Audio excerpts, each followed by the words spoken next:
What's the meaning of arranged?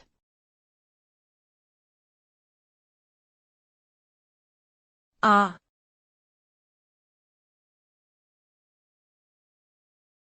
Ah.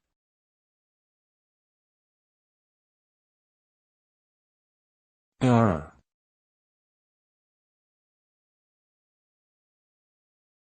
AR.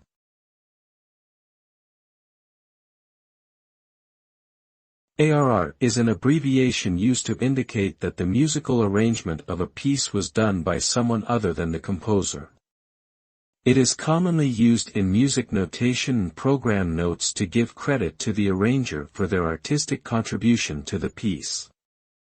The inclusion of an arrangement can significantly affect the sound and impact of the music, as well as influence its popularity and reception by audiences. Therefore, giving proper credit to the arranger is an important part of recognizing their role in shaping the music we hear and enjoy.